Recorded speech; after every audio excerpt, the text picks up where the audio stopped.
राम से विनय करते हैं कि राम ठहर जाओ, पर राम कहते हैं पिता,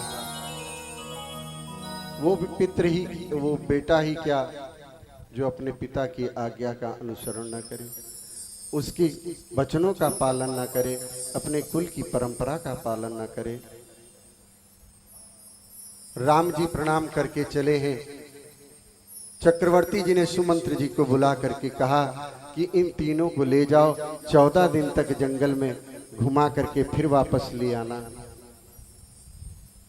सुमंत्र जी को समझाया है कि बताना, जानकी जी को कहना कि तुम्हारे ससुर ने कहा है कि राम लक्ष्मण वन को चले जाएं तो चले जाएं, तुम वापस आ जाओ। पितुग्रह कबहु कबहु ससुरारी, कभी पिता के घर में और कभी ससुराल में, जब तुम्हारा जहां मन हो वहां रहना। क्यों? क्योंकि जनक जी ने मुझे सौंपा था तुम्हें, तो कहा था कि मैं बेटी दे रहा हूं, मैं बेटी मान करके उसको लाया हूं। सुमंत्र आज समझाना।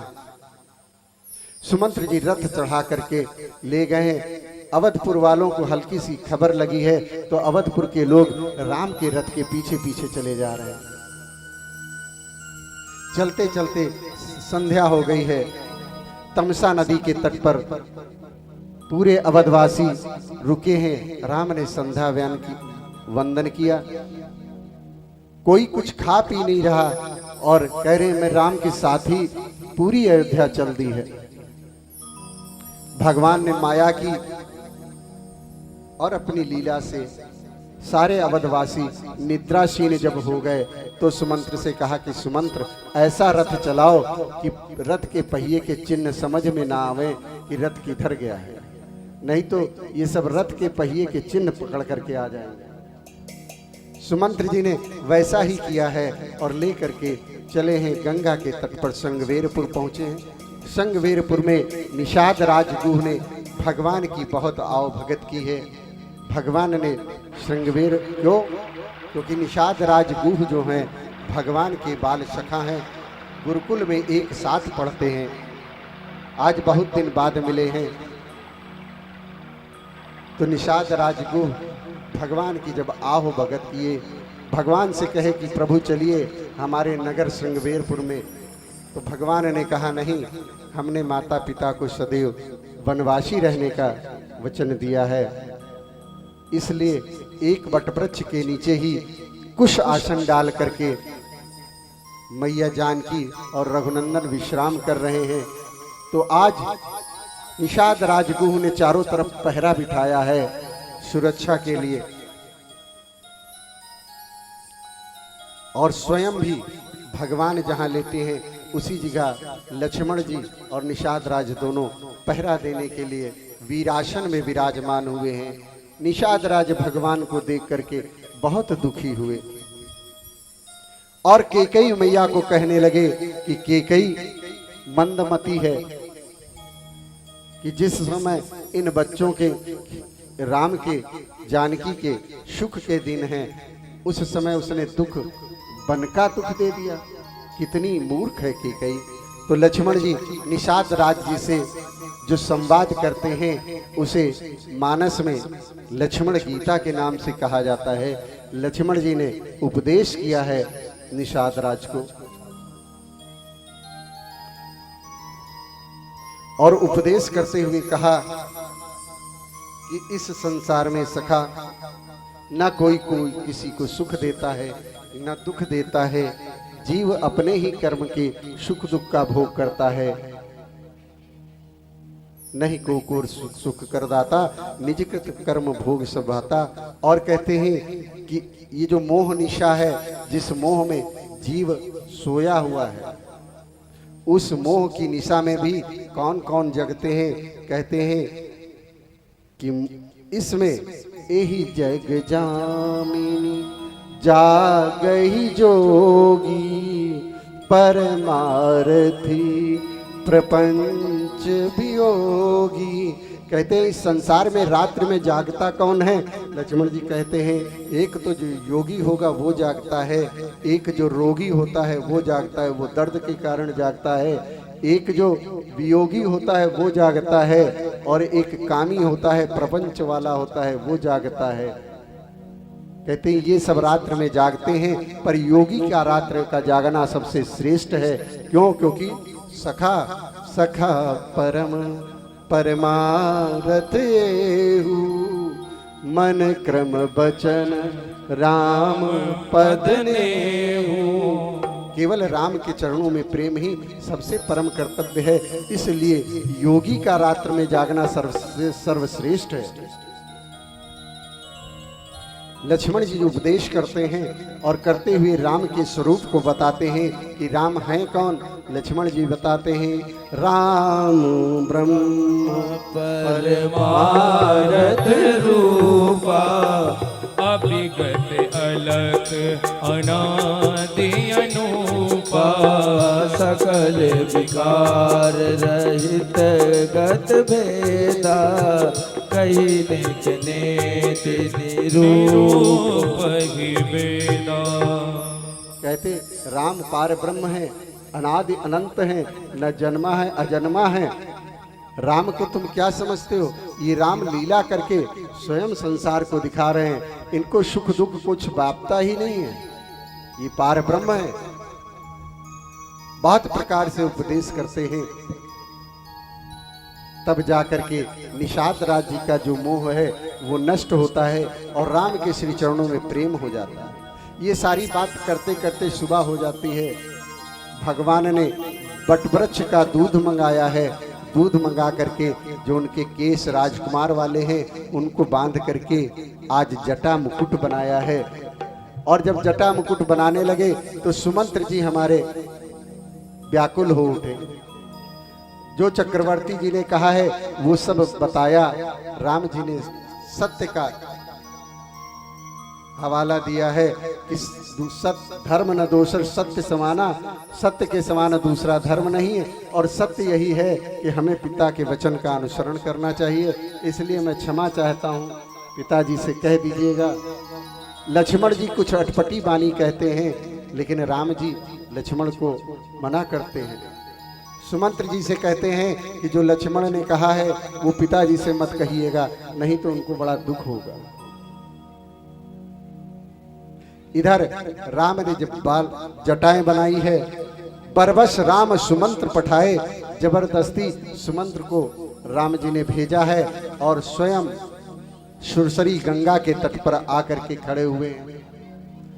तो आज गंगा के तट पर एक बड़ा विलक्षण लीला है प्रभु की। एक बड़ा विलक्षण भक्त भगवान की प्रतीक्षा कर रहा है, जिसको हम सब भैया केवट के रूप में जानते हैं। आज केवट जी अकेले उस नाव को लेकर के खड़े हुए हैं उस तट पर। तो बाकी सब नावें कहाँ चली गई? रात में जब पहरा हो रहा था ना, तो वहां पर केवट जी भी थे। और केवट जी ने जब लक्ष्मण जी को सुना कि सखा परम परमारथ येहू, मन क्रम वचन राम पद नेहू, तो उसी समय केवट जी ने दृढ़ निश्चय कर लिया कि वैसे राम हमको कैसे मिलेंगे। तो जाकर के गुहराज से सुबह सुबह अर्जी लगाई कि हम आपसे कुछ वरदान मांगना चाहते हैं, कुछ मांगना चाहते हैं। उन्होंने क्या कहा? मांगो। कहा प्रभु मुझे वचन दीजिए कि आज केवल गंगा तट पर हम ही रहेंगे और राम को पार उतारेंगे हमें। तो बाकी कोई नाविक वहां नहीं है, केवल केवट जी नाव लेकर के, वो भी तट पर नहीं है, तट से थोड़ा दूर है। कि मान लीजिए तट से लगी हुई नाव हुई तो राम जी चढ़ करके जब नाव में आ जाएंगे तो कैसे मना करूंगा और मेरा हेतु कैसे सिद्ध होगा। तो गंगा से थोड़ी दूर पर है, जगत को देने वाला आज राम, सब कुछ संसार को देने वाला राम आज एक भक्त से याचना कर रहा है। और गोस्वामी तुलसीदास जी कहते हैं कि मांगी नाव केवट आना, कहीं तुम्हारे मरम में जाना। चरण कमल रज कहूँ सब कहीं, मानुष करनी कछुआ छुअत छिला भई नारी सुहाई, पावन देना काटे कठिनाई, तरनियो मुनि घरनी होई जाई, बाट परई मोगी नाव उड़ाई, प्रतिपालो सब परिवारू, नगी जानो कछु और कबारो, जो प्रभु पार अवसी कछहु, मोहि पद परम कारण कहूँ, मोहि पद पदुम पखारन कहूँ, मोहि पद पदुम पखारन कहूँ। राम जी कहते हैं केवट नाव लाओ, हमें गंगा पार जाना है। पर केवट भैया नाव नहीं लाते हैं, बल्कि कहते हैं कि हे राघवेंद्र, मुझे मालूम है, मैं तुम्हारा मर्म जानता हूँ। तो राम जी मुस्कुरा उठते हैं कि बड़े बड़े योगी सिद्ध महात्मा बमलात्मा अमलात्मा मेरे मर्म को नहीं जानते हैं। और यहाँ तक शेषावतार लक्ष्मण जी जो हमेशा साथ में रहते हैं, वो भी लक्ष्मण हूँ कुछ मर्म न जाना, वो भी मेरे मर्म को नहीं जानते हैं। और ये केवट कह रहा है कि मैं तुम्हारे मर्म को जानता हूँ। भक्त वत्सल है मेरे रघुनाथ, करुणा वरुणालय है मेरे रघुनंदन, भक्त की लीला का आनंद ले रहे हैं। कहते हैं भैया आओ, मुझे चलना है। तो कहता नहीं नहीं, मैंने सुन रखा है कि तुम्हारे पैर में कुछ ऐसा जादू है, उसकी जो रज है किसी स्त्री को छू गई थी, चरण कमल रज चाहती, कृपा करो रघुवीर। तो चरण कमल चाहती है, तो हमने सुना है उसमें जादू है कि पत्थर भी जो है ना वो नारी बन जाता है। और मेरी तो लकड़ी नाव की है, नाव की लकड़ी है, और वो भी जल से भीगी हुई है, सड़ी हुई है। अगर ये उस रज से छू गई ना और नारी बन गई और नारी बनेगी, तो मैंने सुना है कि ब्राह्मणी बनती है। मैं ठहरा केवट और ब्राह्मणी बन गई तो मैं कहाँ जाऊंगा उसको लेके। और वैसे भी घर में एक तो बैठी है श्रीमती, दूसरी श्रीमती हो गई तो क्या करूंगा मैं। तो राम से कहता है मैं तुम्हारा मर्म जानता हूं। तो राम कहते भैया मुस्कुरा के, अगर मर्म जानते हो कोई हल है तुम्हारे पास, कोई तरीका है, कोई तरीका हो तो बताओ।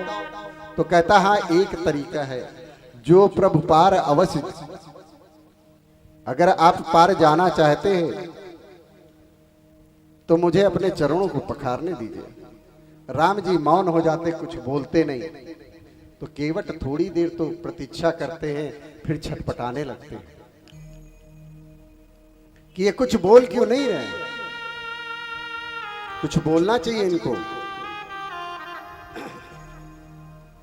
तो केवट कहता है भगवान, छोटी सी बात में आप इतना समय क्यों लगा रहे हैं, जल्दी से कहिए और जल्दी से हम आगे बढ़े, कथा भी आगे बढ़ जाए।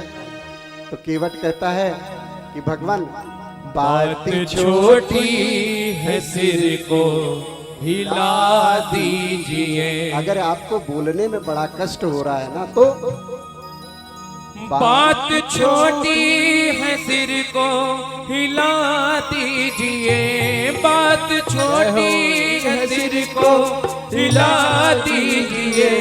पाव अपना, पाव अपना, पाव अपना प्रभु जी दुला लीजिए। पाव अपना प्रभु जी दुला लीजिए। बात छोटी है, सिर को हिला दीजिए। बात छोटी है, सिर को हिला दीजिए। बात छोटी है, सिर को हिला दीजिए। बात छोटी है, सिर को हिला दीजिए।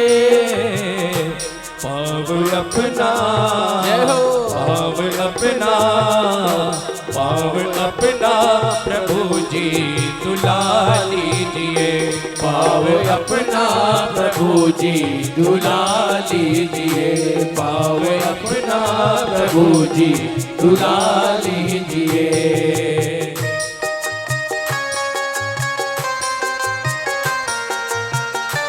केवट भैया कहते हैं कि आप पढ़े लिखे, मैं अनपढ़ हूँ, हो सकता कुछ ज़्यादा बोल गया हूँ, तो उसको भुला दीजिए। क्यों? क्योंकि आप मालिक हैं और मैं अनपढ़ सेवक हूँ।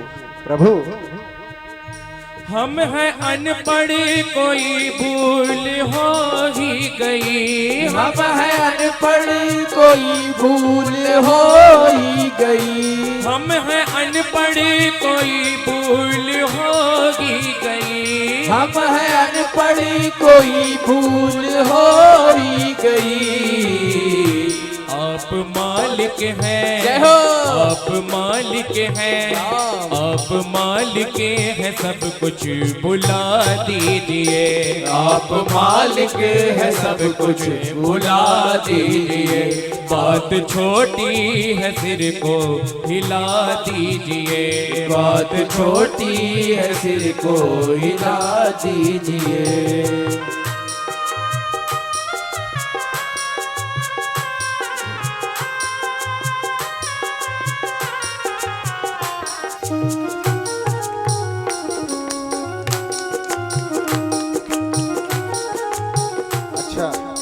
आप सब चाह रहे हैं कि राम गंगा के पार जाएं, कौन चाह रहा है? अगर चाह रहे हैं तो केवट के साथ भगवान को मनाइए ना कि वो सर हिला दे। आइए ताली के साथ।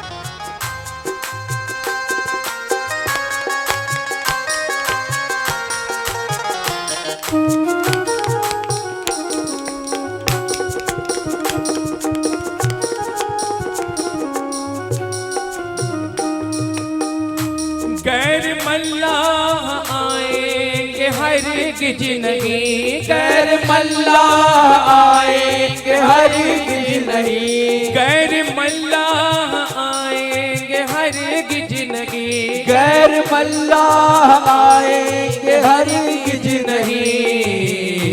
नाम ले करे, नाम ले करे, नाम ले करे किसी को बुला लीजिए, नाम लेकर किसी को बुला लीजिए, नाम ले करे किसी को बुला लीजिए, नाम लेकर किसी को बुला लीजिए। बात छोटी है सिर को हिला दीजिए, बात छोटी है सिर को हिला दीजिए।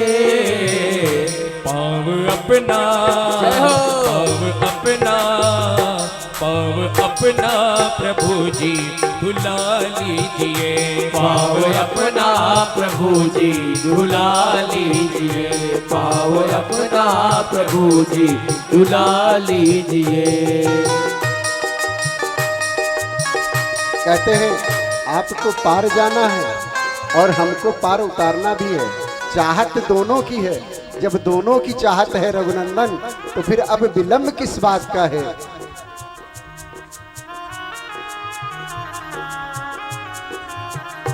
चाह दोनों की है देर किस बात की, चाह दोनों की है देर किस बात की, चाह दोनों की है देर किस बात की, चाह दोनों की है देर किस बात की।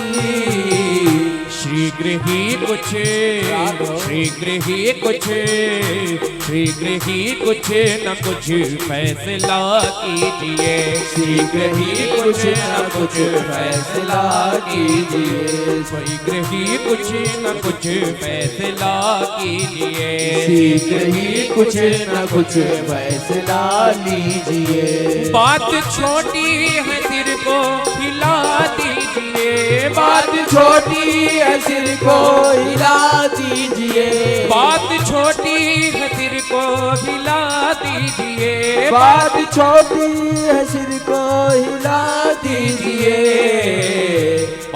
अपना पाव अपना राम अपना प्रभु जी दुला लीजिए पाव अपना प्रभु जी दुला लीजिए पाव अपना प्रभु जी दुला लीजिए पाव अपना प्रभु जी दुला लीजिए।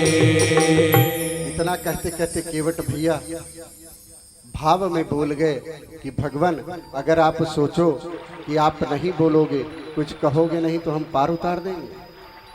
उन्होंने कहा बरु तीर मारे लखन पे जब लगी न पाए पखारी हो। क्यों ना लक्ष्मण जी धनुष उठा करके मुझे मार दे, लेकिन जब तक मैं आपके पैर नहीं धुलूंगा तब तक पार नहीं उतारूंगा।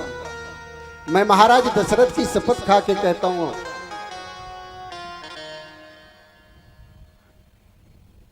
अब सामने वाला अगर ये कह दे कि तुम्हारे बाप की कसम मैं ऐसी बात कह रहा हूं, तो कोई भी हो। लक्ष्मण जी तमतमा के उठ खड़े हो गए, ऐश सावधान। केवट कही के मेरे पिताजी तक पहुंचता है। केवट ने कहा भैया आप सबसे अच्छे हैं, बड़ा भाई मांग रहा है और छोटा भाई डकैती कर रहा है। हथियार के बल पे कोई चीज मांगना तो डकैती है। वो विनती कर रहे हैं और आप हथियार लेकर के हमको, लेकिन जब तक राम पैर नहीं धुलाएंगे मैं उनको पार नहीं उतारूंगा। तो जब वो अटपटी भाषा बोलने लगा है, गोस्वामी तुलसीदास जी कहते हैं सुन के वट के बैन प्रेम लपेटे अटपटे बिह से करुणाएन चितई जानकी लखन तन। तो भगवान ने जानकी जी की तरफ और लक्ष्मण जी की तरफ देख करके धीरे से मुस्कुराया है। केवट के आज अटपटे वचन सुन करके बिहसे करुणा है। बिहसे माने होता है कि तेजी से हंसना, ठहाका मार के हंसना। और जब ठहाका मार के राम जी हंसे, वैसे मेरे राम जी पूरे मानस में बिहसे नहीं है, मुस्कुराते हैं, मंद सी मुस्कान देते हैं। मंद मंद मुस्कनिया पे बलिहार राघव जी। मैंने राघव की मंद मंद मुस्कान है उनकी, पर आज राघवेंद्र सरकार खिलखिला कर जब हंस उठे तो मैया जानकी और लक्ष्मण जी ने पूछा भगवान इसमें हंसने जैसी क्या बात है? आपके जो भक्त हैं वो बड़े बिरले हैं। एक भक्त सुमित्र जी हैं जिनको आप भेज रहे हैं तो वो जा नहीं रहे हैं, और दूसरा आपका भक्त ये केवट है जिसको बुला रहे हैं तो वो आ नहीं रहा, और उस पे आप हंसे जा रहे हैं। तो राघवेंद्र सरकार ने कहा कि जानती हो जानकी, जैसे किसी बनिया का बोहनी खराब हो जाए तो कहता है कि मेरा पूरा दिन खराब हो गया, तो मेरी बोहनी तो शुरुआत में ही खराब हो गई थी। तो भैया ने, लक्ष्मण जी ने कहा कि भैया आपकी बोहनी कैसे खराब हो गई? कहा ये बताओ लक्ष्मण, जानकी मैंने तुमको मना किया कि तुम अवध में रहो, मेरे साथ बनना चलो, तुम मानी क्या? नहीं मानी ना। और उसके बाद लक्ष्मण तुमसे भी कहा कि अवध में रहो, तुम भी नहीं माने। मैं तभी समझ गया कि बोहनी खराब हो गई, तो आज का तो पूरा दिन ही खराब जाना है। भगवान ने कृपा करके कृपा सिंधु बोले मुस्काई, मुस्कुरा करके भगवान ने कहा कि तुम वो करो जिससे तुम्हारी नाव न जाए। केवट ने कहा देखो महाराज मैं पढ़ा लिखा आदमी नहीं हूं, मैं फट गवार आदमी हूं, मैं भट्ट गंवार आदमी हूं, इसलिए जो कहना है खुल के कहो। तो राम जी आखिरी में मजबूर हो गए कहने को कि बेगी आनु जल पाए पखारू होत विलंब उतार ही पारू। रघुनंदन ने कहा देर हो रही है, जाओ जल लेकर के आओ, पैर पखारो।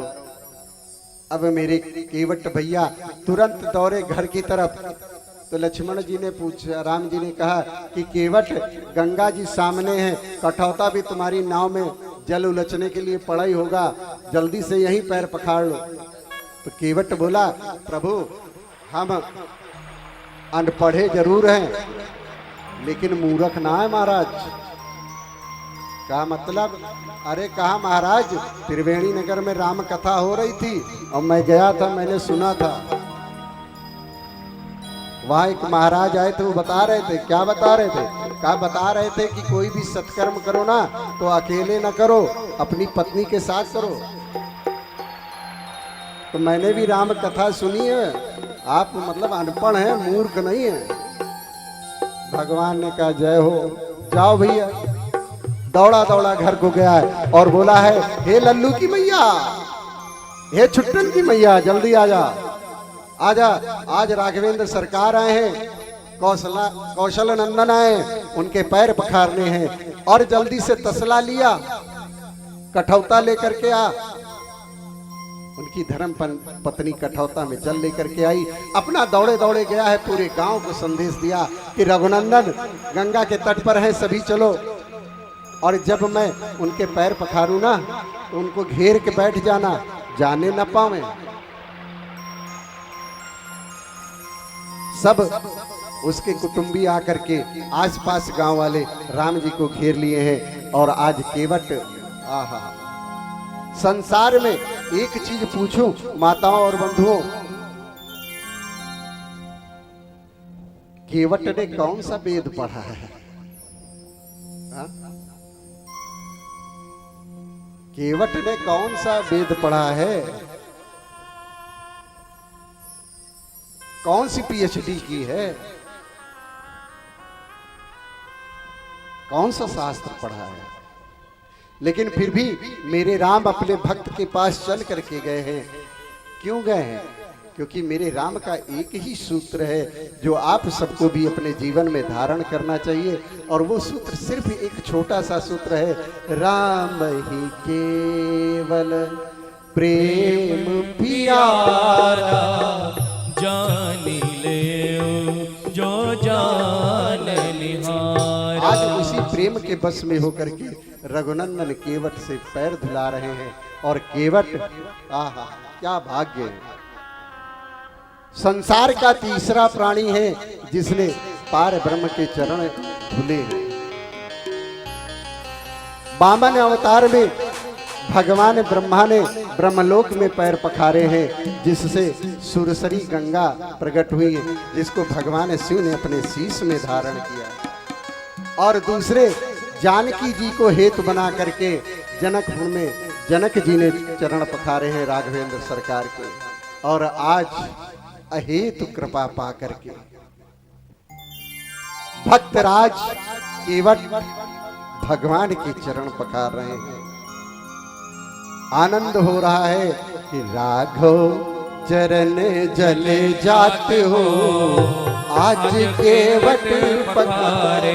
राघव चरण जले जाते हो, आज केवट पखारे। राघव चरण जल जात हो, आज केवट पखारे। राघव चरण जल जात हो, आज केवट पखारे। राघव चरण जल जात हो, आज केवट पखारे।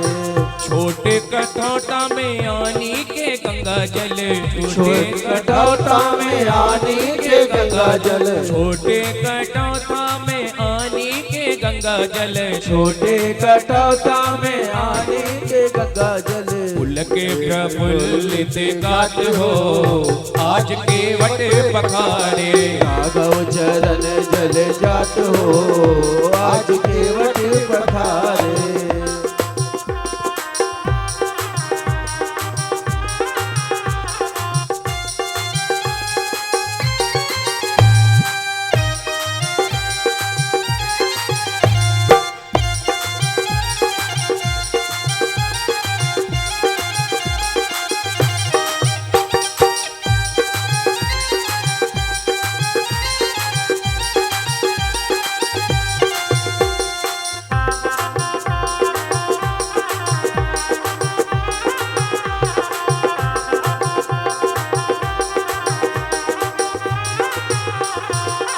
भरी अनुराग पलोट पुनि पुनि भरी अनुराग पलोट पुनि पुनि भरी अनुराग पलोट पुनि पुनि भरी अनुराग पलोट पुनि पुनि परसत हृदय जुड़ात हो आज केवट पखारे राघव चरण जल जात हो आज केवट पखारे राघव चरण जल जात हो आज केवट पखारे राघव चरण जल जात हो आज केवट पखारे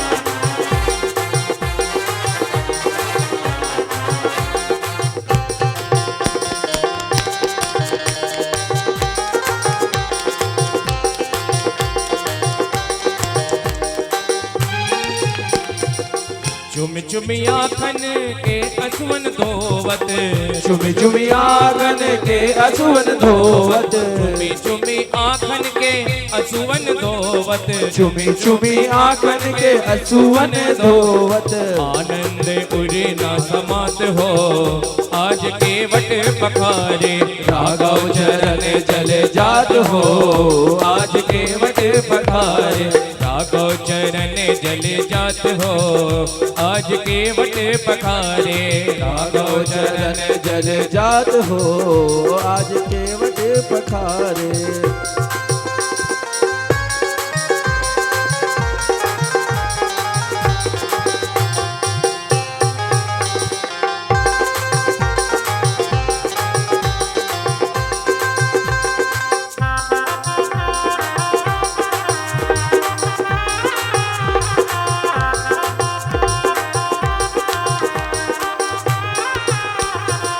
पुनि पुनि पियत मोदित चरणों तके पुनि पुनि पियत मोदित चरणों तक पुनि पुनि पियत हाँ पुनि पुनि पियत हाँ पुनि पुनि पियत पुनि पुनि पियत मोदित चरणों तके पुनि पुनि पियत मोदित चरणों तक बोली धरनी शिशु व्रात हो आज केवट पखारे राघव चरण जल जात हो आज केवट पखारे राघव चरण जल जात हो आज केवट पखारे राघव चरण जल जात हो आज केवट पखारे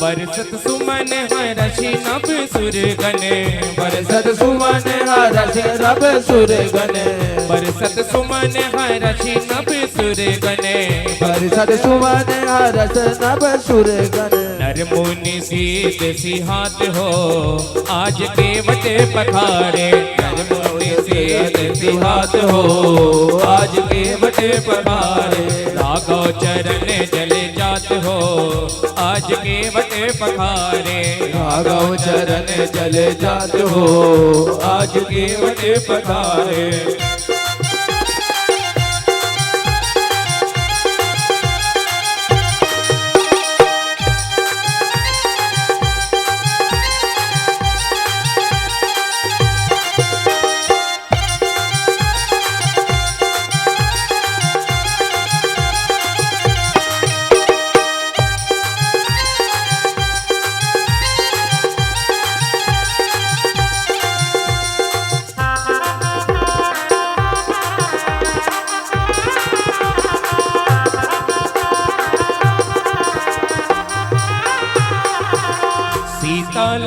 चितई गिरधर प्रभु सीता लखन चितई गिरधर प्रभु सीता लखन चितई गिरधर प्रभु सीता लखन चितई गिरधर प्रभु मधुर मधुर मुस्कात हो आज के वटे पखारे मधुर मधुर मुस्कात हो आज के वट पखारे राघो चरण जल जात हो आज के वट पखारे राघो चरण जल जात हो आज के वट पखारे आज के वट पखारे आज के वट पखारे